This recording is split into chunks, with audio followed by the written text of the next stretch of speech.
Let's head on over to, well, let's stay in Orlando, where Damon's got a question. Go ahead, Damon. Good morning, or good afternoon, guys. Hey, I am looking to potentially purchase a 2016 Trax. It's got about 102,000 miles on it. Looks like, from what I can tell, it's had 3 owners, but seems like they've taken pretty decent care of it based on what records I could find through Carfax. But I wanted to see if you had any suggestions on what to look for that make and model in your, as far as any pitfalls or any suggestions about what I should look for before I sign the dotted line. Yeah. Damon, there's a few things that kind of come to mind on that car. They've used that engine, that little 1.4 motor, and the Chevy Cruze, and of course the Trax, and 1 or 2 other applications. So that motor's been around a little bit. Believe it or not, that's another engine that is almost impossible to find. They are such a hot item right now. You can't hardly find them. They are salvage yards don't have any. You can't hardly find them. So you definitely want to take care of the one that's in the car if you buy the car. There's a couple things that comes to mind. One of them is the crankcase ventilation system on those engines. You know, they're starting, instead of using just an old conventional type of PCV valve, which, you know, alleviates the crankcase of pressure, what they're using is this diaphragm in the valve cover itself. And when those things go bad, vacuum will literally start sucking the engine oil right out of your motor. And anybody that has one of those really needs to keep a check on their oil level, because this can happen at any time. You just don't know. So the crankcase vent system on those does go bad on occasion, and when it does, the way that system is made, it can literally pull the oil right out of the engine. So you need to make sure you keep a good check on it. And having 100,000 mile on it, and we're talking about a car, it's 6 years old, that would be something that, if it was mine, I might go ahead and replace that as a warranty situation. Just as a maintenance situation. I don't know, I'm talking about warranty. Ain't no warranty on a 100,000 mile car. Unless you buy an extended warranty, which you may want to consider that as well.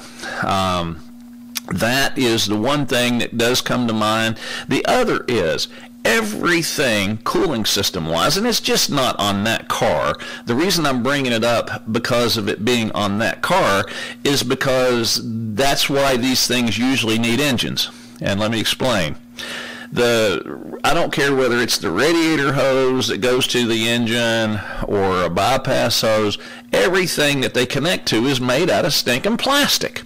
And the plastic will get hard and brittle and will start decaying. And the next thing you know, you're driving down the road, you have no problem whatsoever, and a stinking radiator hose will just break right off of the engine. And if a person's not staying on top of it, they're even overheat the motor and not even know why it overheated. And it's usually because something like a big plastic housing just broke off of the car.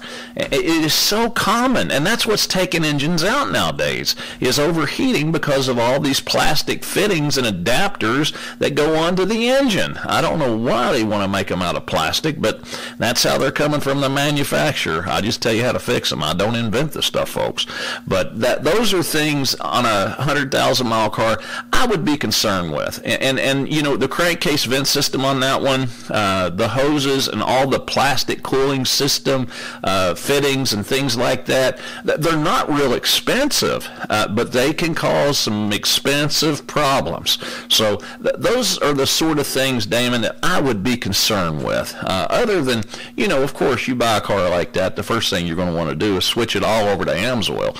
Engine, transmission, you know, you're going to make sure that you're not going to be buying the major things because of a lousy lubrication. You know, you put the AMSOIL in it, and that's going to alleviate that issue of it, but you got to make sure we don't overheat it and we don't suck all the oil out of the motor because of the crankcase vent system design that they use on that car. But you know, other than a couple recalls, which they've probably already been done on this vehicle, You know, for the price range that you're looking at, you know, it's probably just about as good as anything else out there. You know, it's just used cars are expensive right now, and the biggest thing is I know that there's some things that should be considered to be done, not only if it would be a Chevy Trax, but almost any car, because of the amount of plastic that they're using nowadays to, you know, for the cooling system. I guess it just saves them a lot of money to make it out of plastic as opposed to aluminum or steel, but these are things that the consumers have got to really take into consideration. It's kind of like this. What's the point of me as a mechanic telling you, okay, your car's 10 years old, you really should consider replacing your radiator and heater hoses, if we leave all this plastic in there that's the same age and can break right slap in two any day you get into the car? You almost have to replace these plastic thermostat housings and stuff like that, or some of the radiator hose systems on these vehicles are so complex. They'll have one big hose, and then they'll have a plastic fitting, and then they'll have 3 other hoses coming off of it. It's bizarre, crazy looking things. They look like triantulas, but there's so many plastic pieces that connect this all together, and that's what fails. It's rarely a hose. It's usually one of the plastic fittings. And then folks, you got kids driving these cars and stuff, and they drive them until they stop when they overheat. They don't know any better. You better teach them better and get expensive. But that's what's actually taking place and happening in the industry, is these plastic thermostat housings and fittings. Those things are breaking. They snap off. People overheat the engines, and they get overheated so bad that usually there's no salvaging the engine. So, but that's the reason there's a shortage of a lot of engines out here. But in your case, Damon, if it's got a decent looking Carfax, you may want to have somebody just take a look at it. But me personally, I would tell you like this. If you were to get everything all done up on that car to try to get another honest 100,000 mile on it without it breaking the bank, cooling system, AMS oil, make sure that crankcase vent system is up to par, maybe give it a good old-fashioned tune-up, and you know what? That's really about all you can do. As far as, it being a great car or a bad car, it's right in the middle of about anything else that's out there, that same type of vehicle and same size.